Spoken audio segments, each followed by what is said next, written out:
Chapter 38. A Beckoning Whistle. For Shizuku Watanabe, the moment when she saw her son must have answered a desperate hope. 2 years earlier, she'd been driven up a mountain to see a dead man who looked just like Mutsushiro.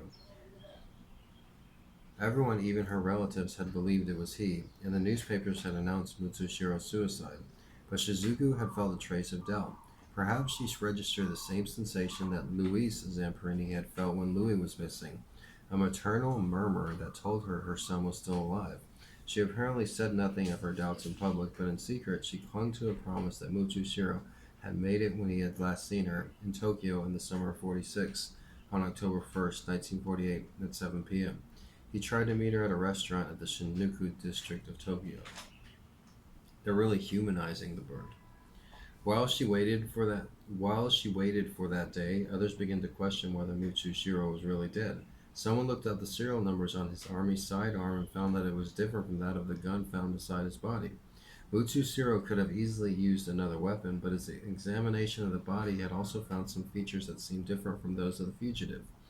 The detectives couldn't rule out Watanabe as the dead man, but they couldn't confirm definitely that it was he. The search for him resumed, and the public descended again on the Watanabes.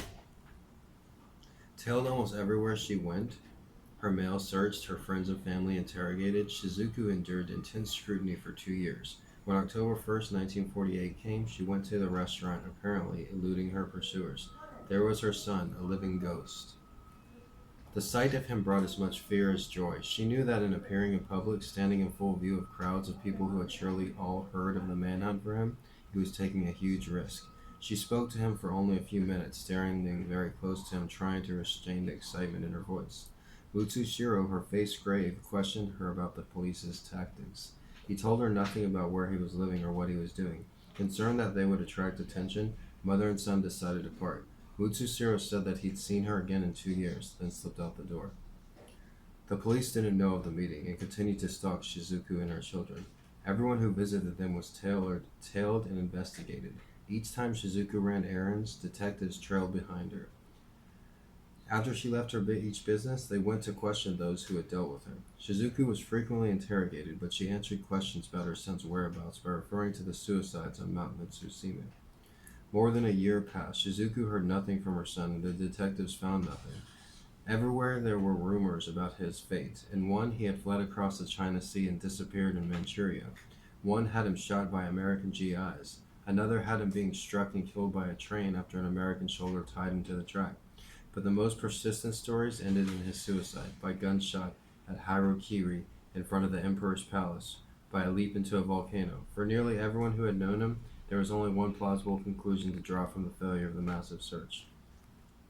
Whether Suzuki believed that the rumors is unknown, but in his last meeting with her, Mutsushiro had given her one very troubling clue. "I will meet you in 2 years," he had said, "if I am alive." In the second week of September 1949, an angular young man climbed down from a transcontinental train and stepped into Los Angeles. His remarkably tall blonde hair fluttered on the summit of a remarkably tall head, which in turn topped a remarkably tall body. He had a direct gaze, a stern jawline, and a southern sway in his voice, the product of a childhood spent on a North Carolina dairy farm. His name was Billy Graham. At 31, Graham was the youngest college president in America, manning the helm at Northwestern School, a small Christian Bible school, liberal arts college, and seminary in Minneapolis. He was also the vice president of Youth for Christ International, an evangelical organization. He'd been crisscrossing the world for years, plugging his faith. The result had been mixed. His last campaign in the Pennsylvania town of Altoona had met with heckling, meager attendance, and a hollering, deranged choir member who had to be thrown out of his services only to return repeatedly like a fly to spoiled jelly. That September, in a vacant parking lot on the corner of Washington Boulevard and Hill Street in Los Angeles, Graham and his small team threw up a 480-foot-long circus tent, set out 6,500 folding chairs, poured down acres of sawdust, hammered together a stage the size of a fairly spacious backyard, and stood an enormous replica of an open Bible in front of it. They held a press conference to announce a 3-week campaign to bring Los Angelinos to Christ. Not a single newspaper story followed. At first, Graham preached a half-empty tent, but his blunt, emphatic sermons got people talking. By October 16th, the day on which he had intended to close the campaign, attendance was high and growing. Graham and his team decided to keep it going. Then newspaper magazine William Randolph Hearst reportedly issued a two-word order to his editors: Puff Graham. Overnight, Graham had adoring press coverage and 10,000 people packing into his tent every night. Organizers expanded the tent and piled in several thousand more chairs, but it was still so overcrowded that hundreds of people had to stand in the street, straining to hear Graham over the traffic. Film mongols, seeing leading man material, offered Graham a movie contract. Graham burst out laughing and told them he wouldn't do it for $1,000,000 a month. In a city that wasn't bashful about sinning, Graham had kicked off a religious revival. In a city that wasn't bashful about sinning, Graham has kicked off a religious revival. Louis knew nothing of Graham. 4 years after returning from the war, he was in the Hollywood apartment, lost in alcohol and plans to murder the bird. Cynthia had returned from Florida, but her staying was only so she could arrange a divorce. The two lived on in grim coexistence, each one out of answers. Louis finds religion. One day that October, Cynthia and Louis were walking down a hallway in their building when a new tenant and his girlfriend came out of an apartment. The two couples began chatting, and it was at first a pleasant conversation. Then the man mentioned that an evangelical named Billy Graham was preaching downtown. Louis turned abruptly and walked away. Cynthia stayed in the hall, listening to the neighbor. When she returned to the apartment, she told Louis that she wanted him to take her to Graham's speak. Louis refused. Cynthia went alone. She came home all light. She found Louis and told him that she wasn't going to divorce him. The news filled Louis with relief, but when Cynthia said that she'd experienced a religious awakening, he was appalled. Louis and Cynthia went to dinner at Sylvia and Harvey's house. In the kitchen after the meal, Cynthia spoke of her experience at Graham's tent and said that she wanted Louis to go listen to him. Louis soured and said he absolutely wouldn't go. The argument continued through the evening and into the next day. Cynthia recruited the new neighbor, and together they badgered Louis. For several days, Louis kept refusing and began to try to dodge his wife and the neighbor until Graham left town. Then Graham's run was extended, and Cynthia leavened her entrances with a lie. Louis was fascinated with science, so she told him that Graham's sermons discussed science at length. It was just enough incentive to tip the balance. Louis gave in. Billy Graham was wearing out. For many hours a day, 7 days a week, he preached to vast throngs, and each sermon was a workout, delivering in a booming voice, punctuated with broad gestures of the hands, arms, and body. He got up early as 5, and he stayed in the tent late into the night, counseling troubled souls. Graham's weight was dropping, and dark semicircles shadowed his eyes. At times he felt that if he stopped moving, his legs would buckle, so he took to pacing his pulpit to keep himself from kneeling over. Once someone brought a baby to him, and he asked whose child she was. He'd been away from home so long that he didn't recognize his own daughter. He longed to end the campaign, but the success of it was what made him sure the Providence had other wishes. When Louis and Cynthia entered the tent, Louis refused to go further forward than the back rows. He sat down sullen, and he would wait out the sermon, go home, and be done with it. The tent was hushed. From someplace outside came a high beckoned sound. Louis had known that sound since boyhood when he laid awake beside Pete, yearning to escape. It was the whistle of a train. When Graham appeared, Louis was surprised. He'd expected the sort of frothy, holy rolling charlatan that he'd been seen preaching near Torrance when he was a boy. What he saw instead was a brisk and neatly groomed man 2 years younger than himself. Though he was nursing a sore throat and asked that his amplifier be turned up to save his voice, Graham showed no other sign of his fatigue. He asked his listeners to open their Bibles to the 8th chapter of John. Jesus went onto the Mount of Olives, and early in the morning he again came into the temple. And all the people came unto him, and he sat down and taught them. And the scribes and Pharisees brought unto him a woman taken in adultery. And when they had set her in the midst, they say unto him, Master, this woman was taken in adultery, in the very act. Now Moses in the law commanded us that such should be stoned. But what sayest thou? This they said, tempting him, they might have to accuse him. But Jesus stooped down, and with one finger wrote on the ground, as though he heard them not. So when they continued asking him, he lifted up himself and said unto them, He that is without sin among you, let him first cast a stone at her. And again he stooped down and wrote on the ground. And they which heard it, being convicted by their own conscience, went out one by one, beginning at the eldest, even unto the last. And Jesus was left alone, and the woman standing in the midst. When Jesus had lifted up himself and saw no one but the woman, he said unto her, Woman, where are those thine accusers? Hath no man condemned thee? She said, No man, Lord. And Jesus said unto her, Neither do I condemn thee, so go and sin no more. Louis was suddenly wide awake, describing Jesus rising from his knees after a night of prayer. Graham asked his listeners how long it had been since they prayed in earnest. Then he focused on Jesus bending down, his finger tracing words in the sand at the Pharisees' feet, sending the men scattered in fear. What did they say Jesus write? Graham asked. Inside himself, Louis felt something twisting. Darkness doesn't hide the eyes of God, Graham said.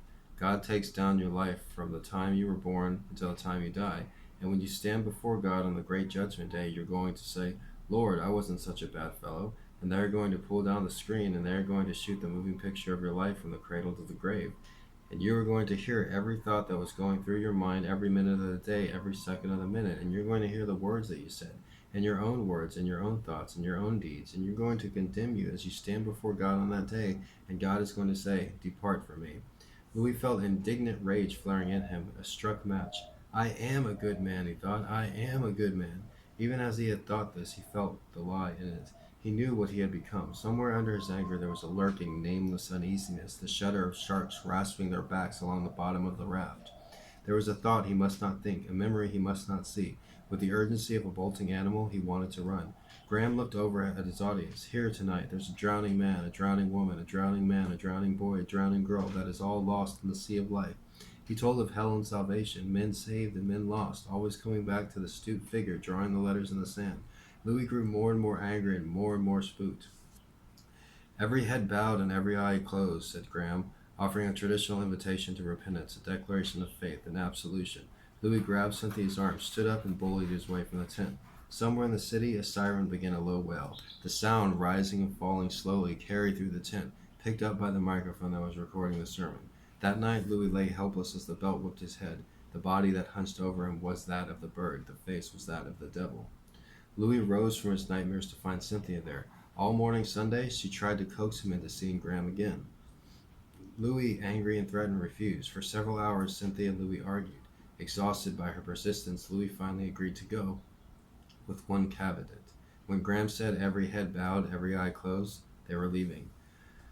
Under the tent that night, Graham spoke of how the world was in an age of war, an age defined by persecution and suffering. Why, Graham asked, is God silent while good men suffer? He began his answer by asking his audience to consider the evening sky. If you look into the heavens tonight, on this beautiful California night, I see the stars and can see the footprints of God, he said.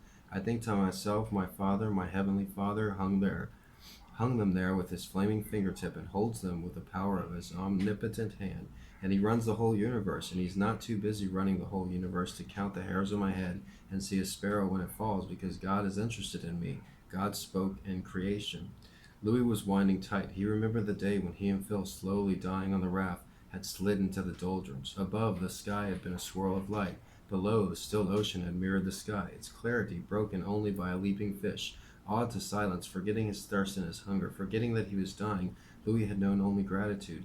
That day he had believed that what lay around them was the work of infinitely broad, benevolent hands, a gift of compassion. In the years since,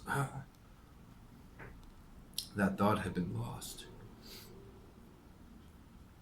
Graham went on. He spoke of God reaching into the world through miracles and intangible blessings that give men the strength to overlast their sorrows. God works miracles one after the other, he said. God says, if you suffer, I'll give you the grace to go forward. Louis found himself thinking of the moment at which he had woken in the sinking hull of Green Hornet, the wires that had trapped him a moment earlier, now inexplicably gone. And he remembered the Japanese bomber swooping over the rafts, riddling them with bullets, and yet not a single bullet had struck him, Phil, or Mac. He had fallen into unbearable, cruel worlds, and yet he had borne them. When he turned those memories in his mind, the only explanation he could find was one in which the impossible was possible. What God asks of men, said Graham, is faith. His invisibility is the truest test of that faith. To know who sees him, God makes himself unseen. Louis shone with sweat. He felt accused, cornered, pressed by a frantic urge to flee. As Graham asked for heads to bow and eyes to close, Louis stood abruptly and rushed for the street, towing Cynthia behind him. Nobody's leaving, said Graham. You can leave while I'm preaching, but not now. Everybody's still and quiet. Everybody's head bowed. Everybody's eyes closed. He asked the faithful to come forward. Louis pushed past the congregants in his row, charging for the exit. His mind was tumbling. He felt enraged, violent, on the edge of explosion. He wanted to hit someone. As he reached the aisle, he stopped. Cynthia, the rows of bowed heads, the sawdust underfoot, the tent around him, all disappeared. A memory long beaten back, the memory from which he had run the evening before, was upon him. Louis was on the raft. There was gentle Phil crumpled up before him. Max breathing skeleton, endless ocean stretching away in every direction, the sun lying over them, the cunning bodies of the sharks waiting, circling. He was a body on a raft, dying of thirst. He felt words whisper from his swollen lips. It was a promise known as heaven, a promise he had not kept, a promise he had allowed himself to forget. Until this instant. You will save me, I will serve you forever. Then, standing under a circus tent on a clear night, in downtown Los Angeles, Louis felt the rain falling. It was the last flashback he would ever have. Louis let go of Cynthia and turned toward Graham. He felt supremely alive. He began walking. There it is, said Graham. God has spoken to you. You come on. Cynthia kept her eyes on Louis all the way home. When they entered the apartment, Louis went straight to his cache of liquor. It was the time of night when they usually took hold of him. But for the first time in years, Louis had no desire to drink. He carried the bottles to the kitchen sink, opened them, and poured the contents into the drain. Then he hurried through the apartment, gathering packs of cigarettes, a secret stash of girly magazines, everything that was part of his ruined years. He heaved it all down the trash chute. In the morning, he woke feeling cleansed. For the first time in 5 years, the bird hadn't come into his dreams. The bird would never come again. Louis dug out the Bible that had been issued to him by the Air Corps and mailed home to his mother when he was believed dead. He walked to Barnsdale Park, where he and Cynthia had gone in better days, and when Cynthia had gone alone when he'd been on his benders. He found a spot under a tree, sat down, and began reading. Resting in the shade with the stillness, Louis had profound peace. When he thought of his history, which resonated with him now, was not all that he had suffered, but the divine love that he believed had intervened to save him. He was not the worthless, broken, forsaken man that the bird had striven to make of him. In a single, silent moment, his rage, his fear, his humiliation, his helplessness had fallen away. That morning he believed he was a new creation.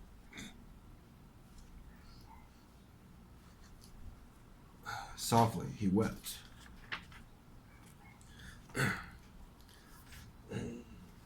That was the chapter 38, towards the very, very end of the book, Laura Hillenbrand's book, Unbroken. I'm sorry, I'm reading it for the first time along with you guys, so it's pretty touching how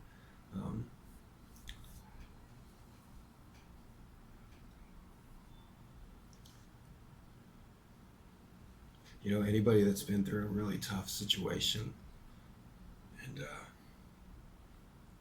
maybe they weren't sure they were going to survive, and